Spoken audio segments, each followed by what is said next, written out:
Welcome to Phase 2 of the Meet Ventures EIR Startup Curriculum, Ideation and Customer Discovery. In this phase, we transition from internal founder readiness to answering the central market question: which problem is real, provable, and worth years of my life? Over the next 30 minutes, we will explore the Steve Blank customer development methodology, Rob Fitzpatrick's mom test interview framework, idea variation structuring, and commitment ladder validation. Our objective in this masterclass is to equip you to discover and empirically validate hair-on-fire customer problems before writing a single line of software code or spending development capital. To orient ourselves within the overall acceleration lifecycle, let us examine the 10-phase venture roadmap. In Phase 1, you audited your foundations, co-founder alignment, and operational tempo. Now, in Phase 2, our active phase, we focus on ideation and discovery through structured field interviews and willingness-to-pay testing. This directly prepares you for Phase 3, market segmentation and beachhead targeting. Phase 4, value proposition and product-market fit. Phase 5, business models and unit economics. Phase 6, go-to-market execution. Phase 7, team and culture. Phase 8, fundraising and legal. Phase 9, storytelling and pitching. And Phase 10, metrics and post-PMF scaling. Customer discovery is the empirical bridge that makes venture scale growth possible. Here is our executive summary of the 5 core modules you must complete during Phase 2. In Module 1, Problem-First Ideation, we shift from solution-first technology pushing to diagnosing acute customer friction. In Module 2, Idea Variations, we formulate 3 to 5 structural variations per concept to prevent single-idea tunnel vision. In Module 4, the 4-filter scorecard, we screen our variations against market size, timing, founder fit, and defensibility. In Module 4, the Steve Blank method, we execute 30-plus non-leading mom test interviews, probing past behavior over hypothetical opinions. In Module 5, Willingness to Pay, we validate commercial intent using commitment ladders, letters of intent, and pre-orders. Let us begin with Module 1, Problem-First versus Solution-First Ideation. Our core doctrine is simple: fall in love with the problem, not the solution. The vast majority of startup failures do not stem from bad software engineering. They stem from building elegant software for problems that customers do not care to solve or pay for. The problem-first paradigm starts with an acute, expensive workflow friction and remains flexible on the solution format. The solution-first trap begins with a favored technology, like AI or blockchain, and searches frantically for a matching nail. We must build on problem truth. Venture scale opportunities exist only where operational pain is quantifiable, urgent, and frequent. We evaluate target problems across 4 pillars. First, acute financial bleed. The problem directly burns measurable budget, wasted labor hours, or lost revenue daily. Second, high frequency. The friction is experienced daily or weekly by operational decision makers. Third, mandatory compliance or regulatory strain. Failing to solve the problem results in legal fines or operational shutdown. Fourth, active workaround inefficiency. Target customers are actively patching the gap with complex Excel macros, manual scripts, or expensive external contractors. Let us examine the symptoms of solution-first tunnel vision. Founders caught in this trap pitch technical specifications, like multi-agent LLM frameworks, instead of economic outcomes. They dismiss negative customer interview data as users failing to understand the vision, and spend months writing code before conducting a single discovery call. If you have already built technology, apply our course correction protocol. Strip away all product demos and interview target users purely about their manual workflow frustrations without mentioning your solution. Remember our foundational rule: your solution does not exist during problem discovery. To evaluate candidate customer problems objectively, we apply the SCLI problem severity framework across 4 dimensions. Dimension 1 is severity. Is this problem an urgent, hair-on-fire emergency or a mild, nice-to-have inconvenience? It must score an 8 or higher out of 10. Dimension 2 is frequency. How often does the user experience this friction? Daily, weekly, monthly, or once a year? Dimension 3 is cost. What is the direct monetary and opportunity loss caused by leaving the issue unaddressed? Dimension 4 is latency. How long does the manual workaround currently take? Hours and days versus seconds. Examining iconic venture outliers demonstrates the power of anchoring on acute friction. In 2010, Stripe addressed developer payment agony. Accepting online credit cards required weeks of merchant bank approvals, which the Collison brothers solved with 7 lines of code. Slack pivoted from a gaming company when Stuart Butterfield recognized their internal chat tool solved chaotic team email overload effortlessly. DoorDash began in Palo Alto when its founders interviewed over 80 local restaurant owners who expressed desperation over lacking delivery drivers before writing any automated dispatch algorithms. Let us contrast problem-driven and solution-driven startups across operational metrics. In primary focus, problem-driven startups target customer operational friction, while solution-driven startups focus on novel technical architecture. In customer discovery, problem-driven teams probe past user behavior and existing budgets, whereas solution-driven teams pitch product demos and collect hypothetical feedback. In pivot agility, problem-driven founders swap solution formats rapidly, while solution-driven teams resist changing their codebase. Consequently, problem-driven ventures maintain low pre-seed burn, validating willingness to pay before writing software. Complete the Module 1 Problem Clarity Diagnostic Gate before proceeding. First, can you describe the user's pain without mentioning your software solution? If not, reset your problem framing. Second, have you identified the exact user role suffering daily from this problem? For instance, the VP of payroll rather than generic small businesses. Third, what is the specific manual workaround used today, such as spreadsheets, manual emails, or paper logs? Fourth, what is your SCLI score, and does it score an 8+ on both severity and frequency? We now enter Module 2, Founder Stamina and Drafting 3 to 5 Idea Variations. Single idea tunnel vision is dangerous. Exceptional founders do not bet their entire company on version 1.0. They formulate multiple structural variations around an acute problem space to discover the highest leverage commercial entry point.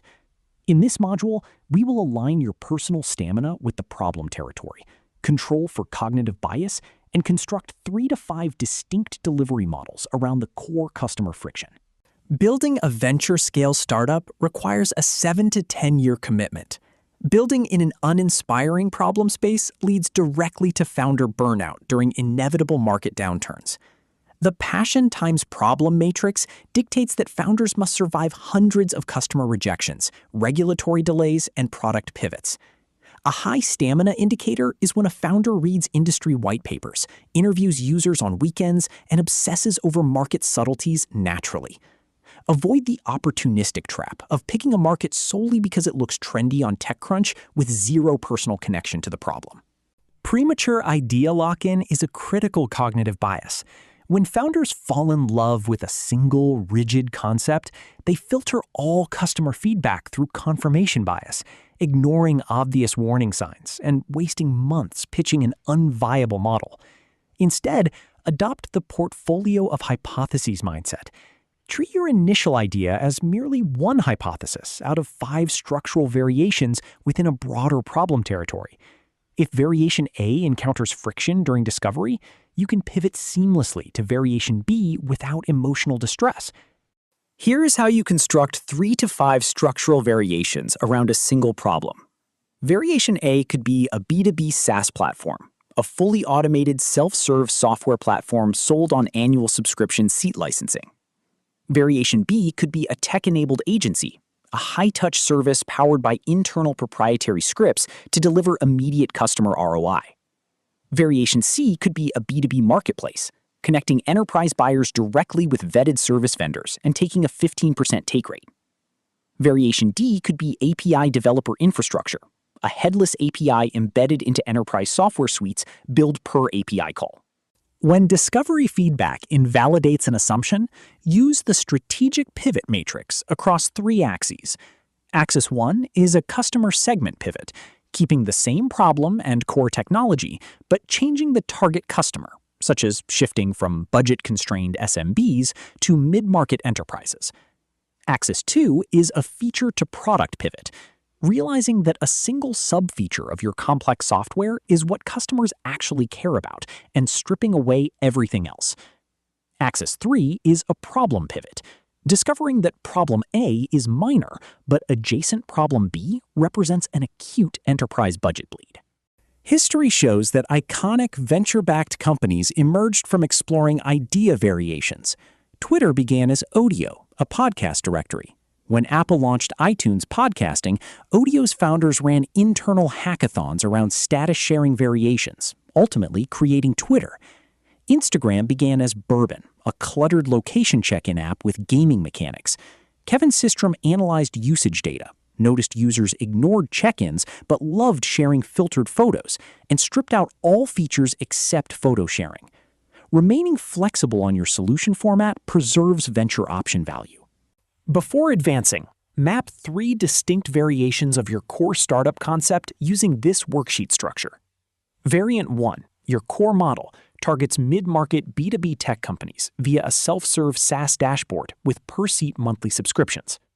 Variant 2, your high-touch model, targets legacy enterprise financial institutions via a managed tech-enabled service with annual contracts and setup fees.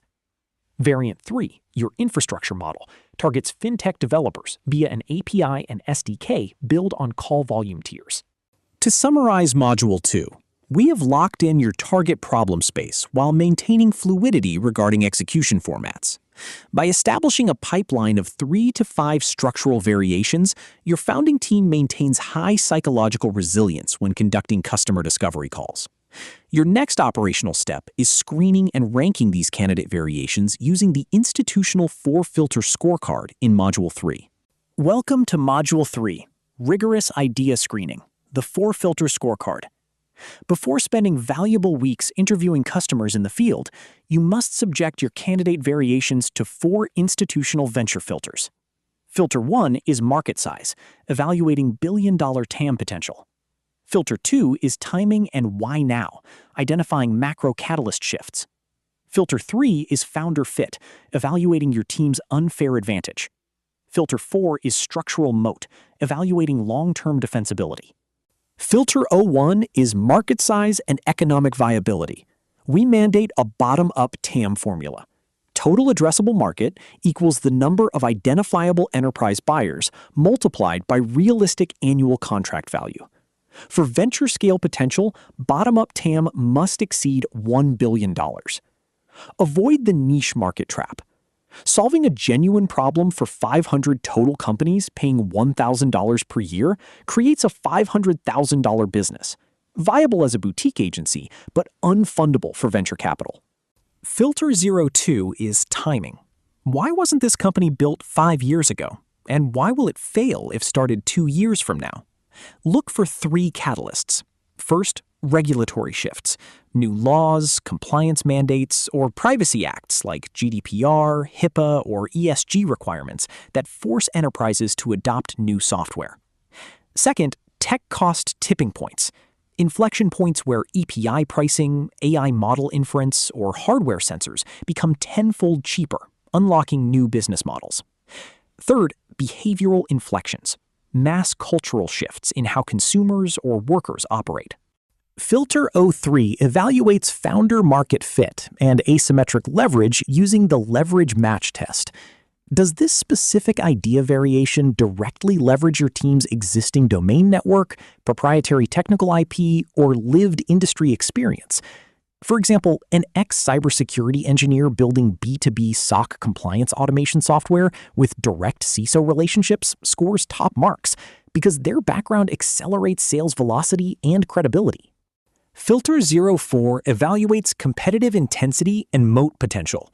Avoid the red ocean trap, entering a crowded market with 50-plus venture-backed incumbents without a tenfold structural cost or performance advantage. Instead, evaluate long-term moat architecture. Can this idea variation develop network effects, high workflow switching costs, or proprietary data feedback loops as user scale expands? defensibility must compound over time. Score your idea variations across our quantitative matrix on a 1 to 5 scale.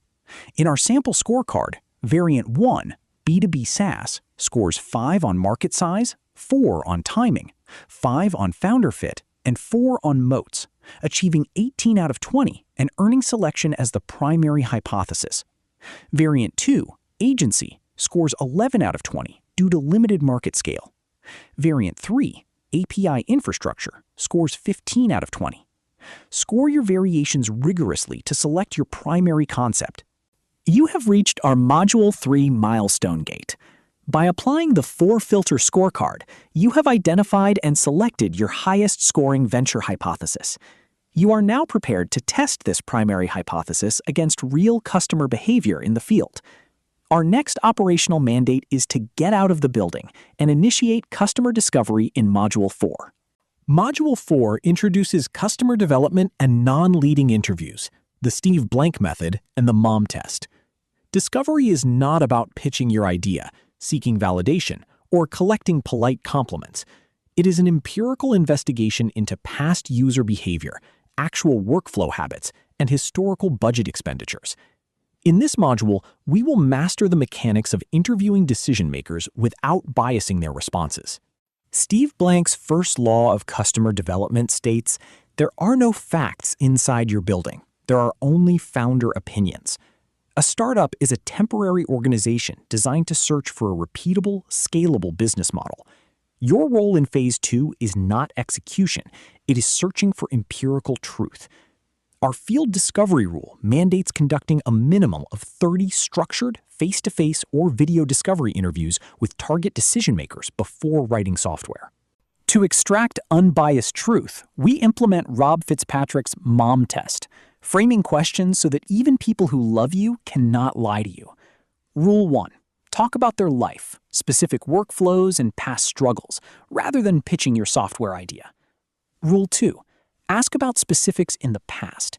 Ask, "Tell me about the last time you experienced X," rather than, "Would you buy a product that does X?" Rule 3. Talk less and listen more. Keep quiet for 80% of the interview and never defend a product concept. Understanding the distinction between hypothetical opinions and past behavior is critical. Hypothetical questions like, "Would you pay $50 a month for this?" produce toxic data, false positives, and polite encouragement. Conversely, historical questions like, "How do you solve this today?" and "How much did you spend last year trying to fix this?"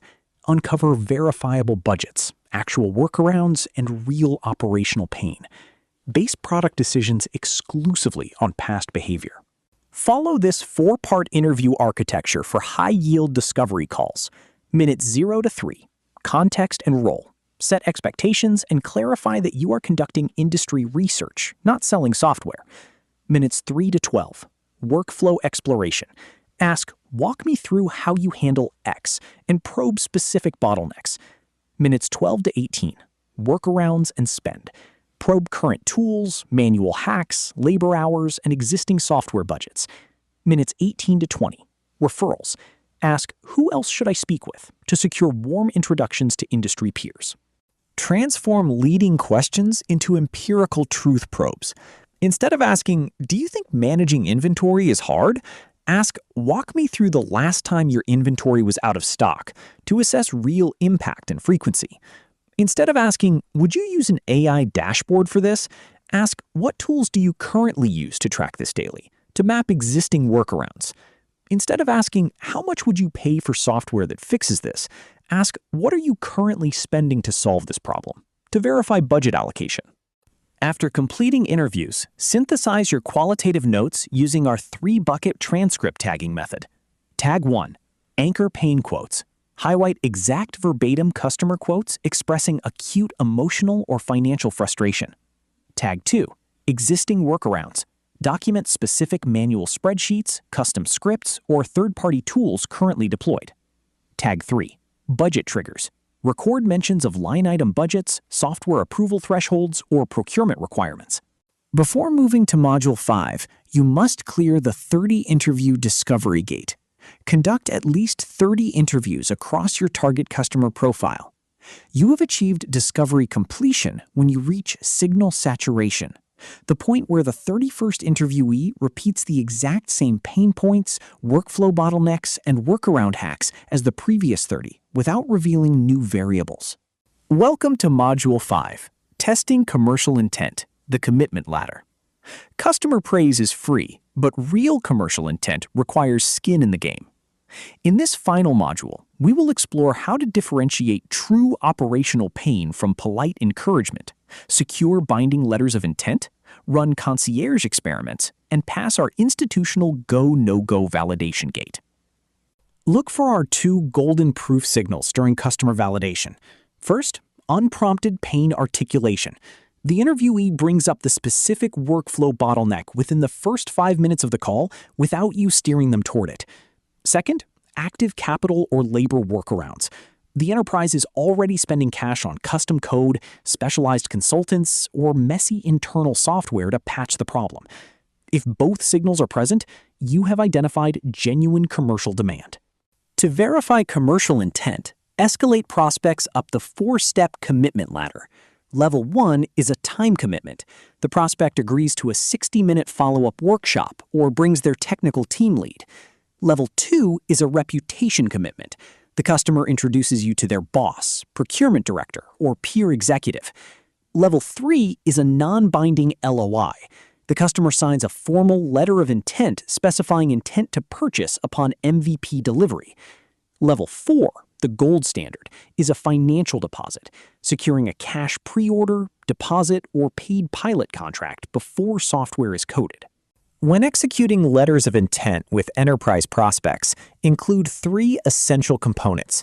First, specific problem scope. Explicitly define the operational pain point and workflow being resolved. Second, target pricing tier. Specify the agreed-upon annual contract value, such as $25,000 per year. Third, success criteria. Outline clear, measurable KPIs required for pilot conversion upon delivery. This turns verbal discovery enthusiasm into enforceable commercial pipeline. Deliver product value manually to prove demand before writing automated software. In a concierge MVP, you deliver the service entirely by hand, performing manual data entry and human analysis to learn exact customer workflow nuances while getting paid. In a Wizard of Oz test, the front-end interface appears automated to the end user, but back-end operations are performed manually by founders behind the scenes, validating conversion before building back-end infrastructure. Be vigilant against 3 false positive signals during customer interviews. First, polite compliments. Statements like, "This sounds like an awesome idea. Let me know when you launch," which reflect zero commitment and low underlying pain. Second, nice-to-have framing. Statements like, "It would be cool to have that feature, but we lack budget this quarter." Third, refusal to connect. Praising the concept, but refusing to introduce decision-makers or review pilot terms. Treat polite compliments as invalid feedback. Evaluate your discovery data against our go-no-go decision gate. You receive a green light to proceed to Phase 3 if you have completed 30-plus problem discovery interviews. An unprompted pain pattern was articulated by over 70% of interviewees, and you secured 3 or more signed LOIs or financial deposits. You receive a red light requiring a pivot or reframing if prospects express lukewarm interest with no active workarounds, or 0 prospects are willing to sign LOIs or allocate follow-up time. We now bridge from customer discovery to market segmentation. In Phase 2, you empirically proved acute customer friction and secured verified willingness to pay. However, trying to solve this problem for everyone simultaneously leads to fragmented product scopes and diluted marketing. In Phase 3, we will apply Bill Aulet's MIT disciplined entrepreneurship model to narrow your target market down to a single, dominant beachhead. Here is your executive preview of Phase 3. In our next masterclass, we will utilize the Bill Aulet MIT framework to divide broad markets into 10 to 20 microsegments and evaluate them against 7 selection criteria. Master single beachhead selection to dominate a focused niche before expanding into adjacent verticals, and map the complete decision-making unit across champion, economic buyer, influencer, and veto power roles in enterprise deals. Let us review the executive summary of Phase 2. In Module 1, you framed acute customer friction using the SCLI problem score. In Module 2, you drafted 3 to 5 structural concept variations. In Module 3, you screened ideas against market size, timing, founder fit, and defensibility. In Module 4, you completed 30-plus non-leading mom test interviews. In Module 5, you secured commercial intent through signed LOIs and pre-orders. To officially complete Phase 2 and unlock Phase 3 on market segmentation and beachhead selection, navigate to your student dashboard on the Meet Ventures LMS platform and complete the 5-question Phase 2 Knowledge Check quiz. Passing this quiz confirms your mastery of customer discovery fundamentals and grants immediate access to the market segmentation modules. Phase 2 is now complete. Remember our guiding principle: get out of the building, listen to past customer behavior, validate willingness to pay, and build software only when customers demand it. We look forward to seeing you in Phase 3 for market segmentation and beachhead selection. Thank you, and let's keep building.